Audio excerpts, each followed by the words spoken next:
In computer subject, we will start first chapter data storage and memory. इस chapter में हम data store कैसे होता है इन मेमोरी टाइप्स एक्सेट्रा आपको यहाँ पे First of all, data and information. Do you remember the following? आपको याद है कि आप the name of all your friends and teachers, what you ate for dinner last night, what is 2 multiply 5? You are able to remember so many things because of your brain. आप जो याद रखते हैं सब कुछ वो किस वजह से याद रख सकते हैं तो अपने ब्रेन की वजह से. It stores this information and helps you remember it again whenever you need to. ये सारी इन्फॉर्मेशन है वो हमारे ब्रेन में स्टोर होती है. जब हमें उसकी ज़रूरत होती है तो हम उस अपने ब्रेन में से हम याद करके हम उसकी ज़रूरत होती है तब उसका इस्तेमाल करते हैं. This process of storing and getting back information it's called memory. जो हमें स्टोरिंग की प्रोसेस होती है और उसके बाद जहाँ हमें ज़रूरत होती है वो हमें इंफॉर्मेशन मिल सकती है वो उसको हम क्या बोलते हैं उसको memory. Just like us, computer also need memory to store information. हमारी तरह कंप्यूटर को भी याद रखने के लिए स्टोर करने के लिए इंफॉर्मेशन मेमोरी की ज़रूरत होती है. The storage capacity of a computer is called memory. Computer में जो स्टोरेज कैपेसिटी है उसको हम मेमोरी बोलेंगे. Memory enable the computer to store data, instruction and information. Computer के पास क्या है जो डेटा स्टोर करते हैं, जो इंफॉर्मेशन, जो इंस्ट्रक्शन देते हैं और जो इंफॉर्मेशन है उसको हम मेमोरी बोलेंगे. Data are fact, figures or words that we want to computer to work on. हम कंप्यूटर में किस तरह का डेटा हम से स्टोर कर सकते हैं तो जो हमें लेटर जो टाइप कर सकते हैं वो फिगर और वर्ड्स की तरह हम वो है डेटा को हम उन पर कंप्यूटर पे वर्क कर सकते हैं. Instruction are the commands that tell the computer how to work on the given data. हम इंस्ट्रक्शन किस तरह देते हैं तो कंप्यूटर को कमांड की तरह, हम उसको कमांड बोलते हैं कंप्यूटर की लैंग्वेज में. हम जो भी इंस्ट्रक्शन देते हैं, कोई भी सूचना देते हैं कंप्यूटर को तो वो किस तरह देते हैं तो कमांड की तरह. हम उसको कमांड देते हैं तो उस तरह से वो कंप्यूटर वर्क करेगा. Information is the result on और the output given by the computer. Information क्या है, हमने जो इंस्ट्रक्शन दिया है उस पर कंप्यूटर प्रोसेस करेगा, उस इंस्ट्रक्शन का पालन करेगा. उसी हिसाब से हमने जो भी इंस्ट्रक्शन दिया है उस तरह हमें जो भी सूचना चाहिए या जो भी माहिती चाहिए होती है तो उस तरह से हमें जो इन्फॉर्मेशन मिलती है वो हमें आउटपुट की तरह मिलती है. Next, data storage unit. In what form does a computer store all data, instruction and information. Computer में हम किस तरह का डेटा है, इंस्ट्रक्शन है, जो इंफॉर्मेशन है वो स्टोर कर सकते हैं. A computer works with only 2 digits, 0 and 1. Computer work कैसे करता है, ओनली जो लैंग्वेज है वो 0 और 1 वो ही समझता है. भले हम इंग्लिश में टाइप करते हैं या गुजराती में टाइप करते हैं, हम किसी भी लैंग्वेज में कोई भी इंस्ट्रक्शन देते हैं, कोई भी लैंग्वेज में हम डेटा लिख सकते हैं, कोई भी लैंग्वेज में हम डेटा स्टोर कर सकते हैं। लेकिन वो कंप्यूटर में हम जब कंप्यूटर को इंस्ट्रक्शन देते हैं, तब वो कंप्यूटर क्या करता है, तो वो अपनी लैंग्वेज में हमने जो भी इंस्ट्रक्शन दिया है वो अपनी ही लैंग्वेज में यानी कि 0 और 1 में कन्वर्ट करेगा। उसके बाद उसको उस पर प्रोसेस करेगा और बाद में हमें जो भी लैंग्वेज समझ में आती है वो वही लैंग्वेज में वापस हमको इन्फॉर्मेशन देता है। The data input into the computer are first converted into 0 and 1s for the computer to understand.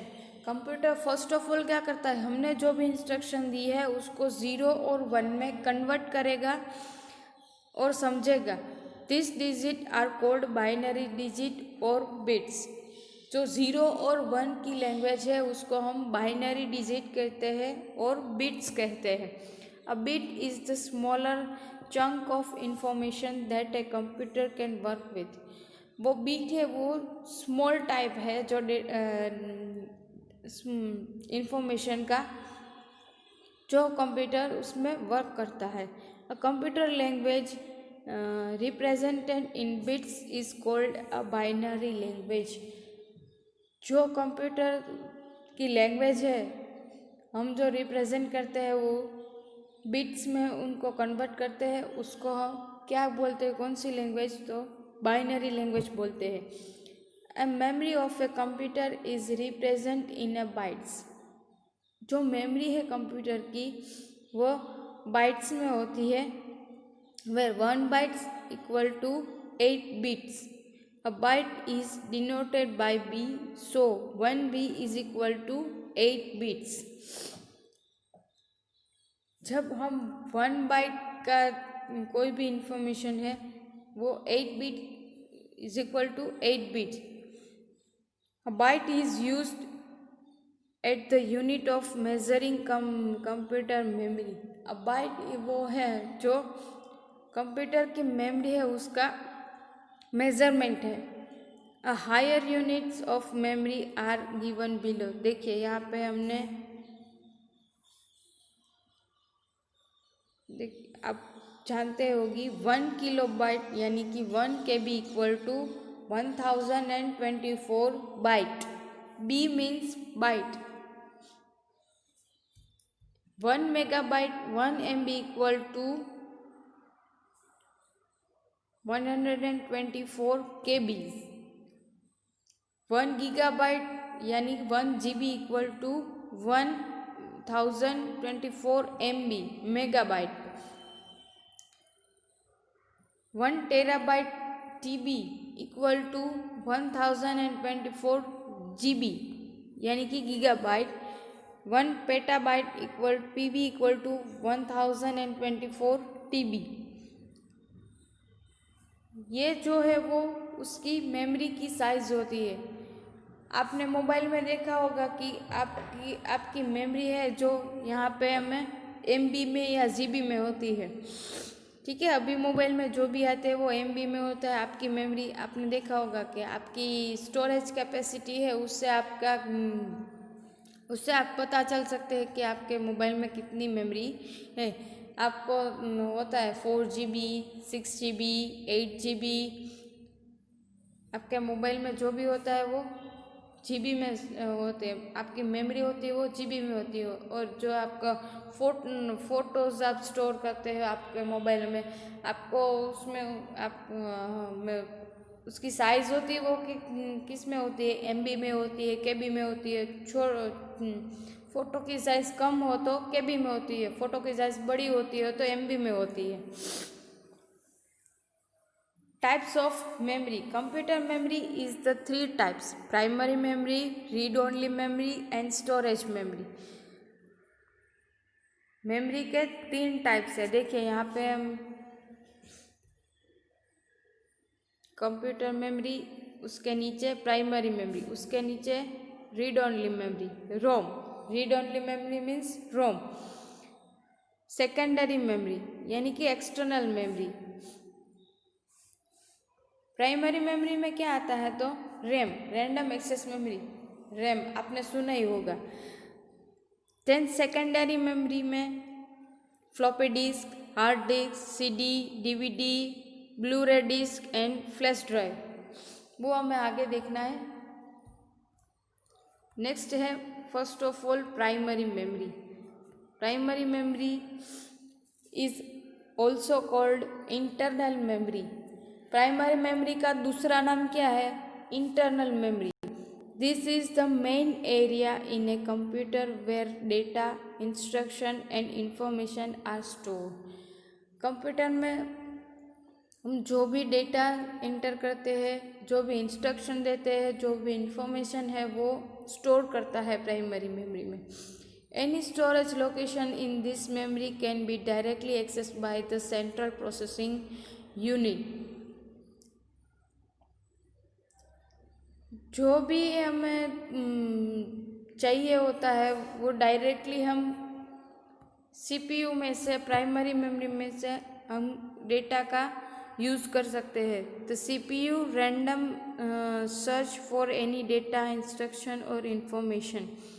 CPU क्या करता है? तो रैंडमली किसी भी जगह से वो डेटा का, इंस्ट्रक्शन और इंफॉर्मेशन का सर्च करते हैं। As the CPU can randomly access any storage location in this memory. यहाँ पे प्राइमरी मेमोरी में क्या होता है? तो रैंडमली एक्सेस होता है वो storage location in this memory. It's called the random access memory, RAM. Randomly use होता है, रैंडमली हम स्टोर कर सकते हैं, रैंडमली एक्सेस मेमोरी, इसलिए उसको रैम कहते हैं, रैंडम एक्सेस मेमोरी। रैम का फुल फॉर्म है random access memory. The CPU can access data from RAM as long as computer is switched on. CPU कहाँ तक रैम में से डेटा यूज़ कर सकता है? जब तक सीपीयू हम बंद ना कर दे तब तक। As soon as the power to the computer is switch off, the stored data and instruction disappear from the RAM. हम जब भी पावर ऑफ कर दे हैं या कभी लाइट चली जाती है या फिर हमने कंप्यूटर बंद कर दिया हो तो हम उसके बाद जो प्राइमरी मेमोरी में स्टोर किया हुआ डेटा, इंस्ट्रक्शन है वो हम वापस फिर से नहीं सर्च कर सकते क्योंकि उनमें से सारा डेटा क्लियर हो जाता है। The kind of memory that loses its content when the power is turned off is known as a volatile memory. जहाँ से हम मेमोरी को लॉस कैसे कर सकते हैं? when the power is turned off, जब पावर हम कंप्यूटर को टर्न ऑफ कर दे हैं या हम पावर बंद कर देते हैं तब, इसलिए उसको वोलेटाइल मेमोरी भी मेमोरी से भी जाना जाता है। RAM is also called as read और write memory as we can read information from is as well as write और स्टोर डेटा और इंस्ट्रक्शन ऑन इट। रैम क्या है? तो उसमें हम रीड और राइट दोनों कर सकते हैं। हम जो भी इंस्ट्रक्शन या इंफॉर्मेशन चाहिए उसको हम रीड भी कर सकते हैं या हमें कोई भी इस डेटा को स्टोर करना है तो हम राइट भी कर सकते हैं। Next, read only memory. Read only memory रोम। यहाँ पे देखिए जो फिगर में दिखाई गई है वो रोम है। Is a type of memory from which the information can usually only be read only memory, जो उसका नाम है उसी तरह वो वर्क करता है। उसमें हम कोई इंफॉर्मेशन है वो ओनली फॉर रीड कर सकते हैं। उस डेटा है जो स्टोर डेटा है उसमें हम कोई भी चेंजेस नहीं कर सकते क्योंकि उसमें हम रीड ही कर सकते हैं, कोई लिख नहीं सकते, इसलिए उसका नाम है read only memory. ROM can also be directly access by the CPU. ROM है वो भी हम डायरेक्टली कहाँ से एक्सेस कर सकते हैं, उसका यूज़ कर सकते हैं तो सीपीयू में से। But the data and instruction stored in ROM are retain even when the computer is switched off. अगर आप कंप्यूटर को स्विच ऑफ करते हैं तो भी जो डेटा है और इंस्ट्रक्शन है तो वो उसमें स्टोर रहता है। प्राइमरी मेमोरी में क्या था, आप डेटा स्विच ऑफ कर देंगे, कंप्यूटर को स्विच ऑफ करेंगे तो भी तो डेटा है वो चला जाएगा, आपको फिर से वापस नहीं मिलेगा। लेकिन रोम में क्या है, आप कंप्यूटर स्विच ऑफ कर देंगे तो भी आप डेटा फिर से वापस आपको मिल सकता है। The kind of memory that retain it content even after the power is turn off is known as non volatile memory. आप कंप्यूटर स्विच ऑफ करते हैं या टर्न ऑफ करते हैं, उसके बावजूद भी हम वापस से आप कंप्यूटर चालू करते हैं तो भी हम उस रोम में से हम मेमोरी या कोई भी इंफॉर्मेशन है, कोई भी इंस्ट्रक्शन है तो आप उसमें से वापस मिल सकती है। इसलिए उसको क्या बोलते हैं, नॉन वॉलेटाइल मेमोरी। जहाँ रैम में क्या होता था, तो उसमें वापस नहीं मिलता था डेटा या कोई इंस्ट्रक्शन या कोई इन्फॉर्मेशन, इसलिए उसको वॉलेटाइल मेमोरी कहते थे। और रोम को क्या बोलते हैं, non volatile memory. This days however writable ROMs on which data can be written. यहाँ पे राइटेबल रोम है और इरेजेबल रोम। राइटेबल रोम में हम राइट कर सकते हैं और इरेजेबल रोम में हम डेटा को इरेज कर सकते हैं। Are also available. This memories function as read only in normal operation. ये जो रोम है, राइटेबल रोम और इरेजेबल रोम में हम रीड ओनली का फंक्शन है वो नॉर्मली वर्क कर सकते हैं, but they can be change into read और write using certain special techniques. यहाँ पे जो स्पेशल टेक्निक है उससे हम रीड और राइट दोनों कर सकते हैं। List of the different types of ROM and the special features. हम आगे देखेंगे रोम का अलग अलग टाइप्स और उसके स्पेशल फीचर्स।